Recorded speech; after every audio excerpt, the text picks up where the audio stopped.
जैसलमेर और जयपुर में प्राइवेट बसों में आग लगने की घटनाओं के बाद राजस्थान के परिवहन विभाग ने प्राइवेट बस ऑपरेटर्स के खिलाफ जिस तरीके से कार्रवाई की है उससे प्राइवेट बस ऑपरेटर्स नाराजगी है। उन्होंने आज से हड़ताल पर जाने का फैसला लिया है। राजस्थान के 8,500 बस ऑपरेटर्स ने आज से कामकाज नहीं करने का, बसें नहीं चलाने का फैसला किया है। क्या प्रमुख मांगे हैं और क्या कुछ ये लोग चाहते हैं, इस पर हमारे साथ बात करने के लिए एसोसिएशन के तमाम पदाधिकारी हैं। अब से कुछ देर पहले इनकी बैठक भी हुई। सबसे पहले एसोसिएशन के अध्यक्ष राजेंद्र जी से बात करते हैं। राजेंद्र जी, क्या फैसला आप लोगों ने लिया है?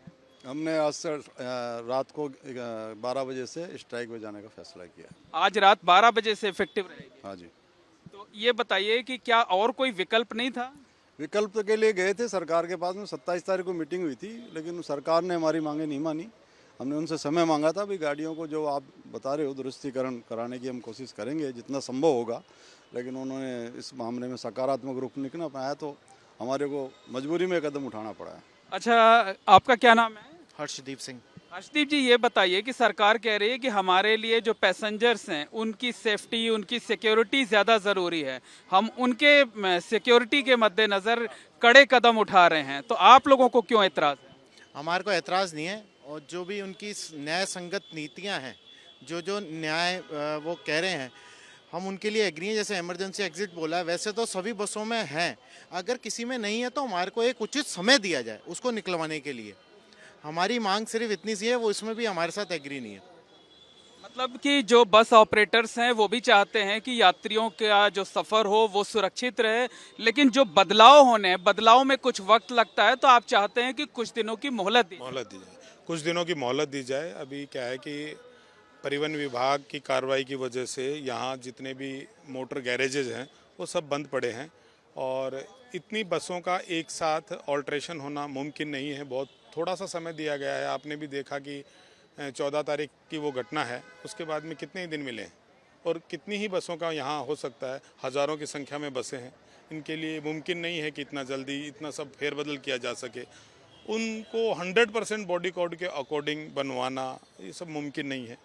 कितने दिनों की मोहलत आप लोग चाहते हैं सरकार? हम कम से कम 3 महीने की मोहलत चाहते हैं। हम सबसे पहले हमारी बसों का सेफ्टी सिस्टम एक्यूरेट करना चाहते हैं। हमने फायर एक्सटिंग्विशर्स, इमरजेंसी एक्सिट्स और ये सब लगवाए हैं, पर अभी सभी बसों में ये काम हुआ नहीं है। इसके लिए थोड़ा समय लगेगा। एक सीमा होती है किसी मोटर गैरेज में काम करने की, और एक शहर में मोटर गैरेज होने की भी एक सीमा है।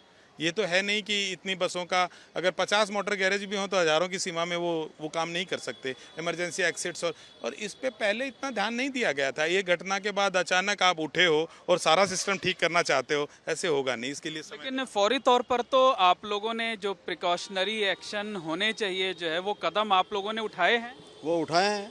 किस तरह के कदम उठाए? वो जैसे फायर का सिस्टम है वो लगा दिया, पीछे गेट था वो लगा दिया, साइड में गेट था वो लगा दिया, हैमर लगा दिए, ये सारे लगाए हैं। लेकिन आप लोग ये बताइए कि स्ट्राइक पर आप लोग चले गए हैं 8,500 बसों में, तो बड़ी संख्या में लोग यात्रा करते हैं, तो जिनकी बुकिंग होगी या जिनको आगे सफ़र करना होगा उनके लिए दिक्कत होगी।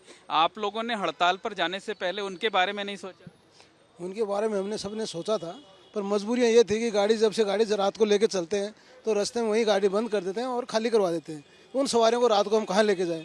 तो सरकार ने ये भी सोचना चाहिए कि रात की टाइम में जब गाड़ी खाली करवाते हैं तो उन सवारियों की सुविधा तो पहले जुटानी चाहिए ना। और बॉडी के लिए जो भी हमने सोचा, तो उसमें पहले दीपावली छुट्टियाँ पड़ गई, और दीपावली छुट्टियाँ जो ही खत्म हुई तो बॉडी वर्कशॉप में कोई कारीगर नहीं है, उन्होंने सभी कारखानों को सीज कर दिया। तो सीज कर दिया, काम कहाँ से करवाएं? फिर भी हम दुख उपाय करवा रहे हैं। तो ये चीज़ें, क्या हड़ताल पर जाने के अलावा और कोई विकल्प नहीं था आप लोगों के पास? नहीं, लास्ट हड़ताल ही था, इसके अलावा कोई चारा नहीं था हमारे पास। तो क्या करेंगे अब? आप लोग सरकार से कोई बातचीत करना चाहेंगे? जो परिवहन विभाग के अधिकारी हैं उनसे आपका डेलीगेशन कोई बातचीत करेगा, कोई बीच का रास्ता निकालेगा? क्योंकि सरकार और आपकी लड़ाई में नुकसान जो है वो यात्रियों का हो रहा है। नहीं, हमारी कोई लड़ाई नहीं है सरकार से। हम तो ये चाहते हैं कि हमारे को समय दिया जाए, और सरकार हमारे को बात करेगी तो हम बात करने को तैयार हैं। हम मना थोड़ी कर रहे हैं। हमने हमारी गाड़ी को रोड जाम नहीं किया है कोई, हमने हमारे खड़ी कर दी, क्योंकि गाड़ी को चलाते हैं तो परिवहन विभाग जब्त कर देता है। पैसेंजर की तो वो सोचे। सरकार का काम है जनहित में काम करना। हम उनका सहयोग कर रहे हैं और हमारे को परेशान कर रहे हैं। ऐसी स्थिति में हड़ताल पे जाने के अलावा एक एक 1.5 लाख रुपए के चालान कैसे आदमी देगा जी? मतलब आप सरकार को ये भरोसा दिला रहे हैं कि जो नॉर्म्स हैं उन नॉर्म्स के तहत जो बसेस हैं उनको चलाया जाएगा, लेकिन मोहलत दी जाए 3 महीने की मोहलत हो, उसमें कम से कम काम तो करा सके हम। जो नेसेसरी है, जो हो सकता है, जिसमें जितना बदलाव वो हम करने को तैयार हैं, लेकिन ये तो उठा के गाड़ी को बंद कर देते हैं। यात्रियों से भी कोई आप लोग सहयोग चाहते हैं? यात्रियों से तो हम यही सहयोग चाहते हैं कि सरकार पे दबाव बनाए हमारे लिए। हम एक उनका वो हमारा परिवार है जिनसे हमारी रोजी रोटी चलती है। अगर हमारे संपूर्ण व्यापार को ही ख़त्म कर दिया जाएगा इस तरीके से, तो हम तो फिजिकली कैसे चल सकते हैं? जब हमारी गाड़ी, विभाग कह रहा है कि आपकी गाड़ी फिजिकली फिट ही नहीं है रोड पे चलने के लिए, तो हम कहाँ लेके जाएं उसको? हमें उसके लिए समय चाहिए। हम उसकी मूलभूत सुविधाओं को, उसके सेफ्टी सिस्टम को एक्यूरेट कर देंगे, ये हम वादा करते हैं। तो निश्चित तौर पर कहना चाहूँगा, सेम पैटर्न की गाड़ी रोडवेज में संचालित है, उनसे सवारियों को, पैसेंजर को कोई नुकसान नहीं हो रहा। केवल हमारी प्राइवेट बस को ही टारगेट किया जा रहा है, ऐसा क्यों? ये सरकार से मैं पूछना चाहूँगा। मतलब क्या आपका आरोप है कि जो रोडवेज की बसें हैं उनमें भी जो सेफ्टी के मानक होने चाहिए वो फुलफिल नहीं है? वो नहीं है, वो आप जाके जांच कर सकते हो। और सरकार क्या वो भी वही मैन्युफैक्चरिंग होती है जहाँ हमारी हो रही है, उनके पास भी वही सर्टिफिकेट हैं जो हमारे को पासिंग के टाइम हम जो आरटीओ को देते हैं, उसी सर्टिफिकेट से वो भी पासिंग होती है। अगर हमारे नियमों को ताक पे रखा है, क्या रोडवेज के अधिकारी भी आंख मूंद के उन सवारियों को इतने रिस्क पे वो यात्राएं करवा रहे हैं? तो वो इतने बड़े बड़े अधिकारी क्यों लगाए हैं गवर्नमेंट के द्वारा? हमारे पे गाड़ी पास होती है, यहाँ तक कि परमिट भी इशू होता है ना, उसमें गाड़ी की सारी फोटोग्राफ्स लगती हैं।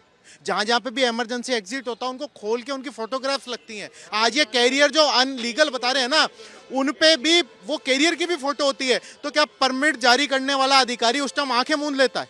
अगर हम अनलीगल हैं तो वो अधिकारी भी तो अनलीगल हुआ। और जो IAS 119 जो ये कह रहे हैं इम्प्लीमेंट हो गया, वो 1 सितंबर को हुआ है। ये कह रहे हैं जो आपकी 2015-14 मॉडल जो बसें हैं उनमें भी वही इम्प्लीमेंट किया जाए। क्या इतना बड़ा बजट सरकार हमारे के लिए कोई फाइनेंशियली प्रोवाइड करवा रही है क्या, ताकि हम पुरानी बसों को बॉडियां उतार के और नई को वापस रिनोवेट कर सकें? हाँ, जो हमारा जो मुख्य मांग है ना, जो हमारी नई बसें हमारे को उसका एक समय बताया जाए, वो बॉडी कोड के अनुरूप होंगी। और जो अभी इमरजेंसी में एग्जिट हो गए या फायर के सिलेंडर्स हो गए, ये हम प्रोवाइड करा सकते हैं अभी। निश्चित तौर पर कहा जा सकता है कि जो प्राइवेट बस ऑपरेटर्स हैं उन्होंने आज रात से हड़ताल पर जाने का ऐलान किया है।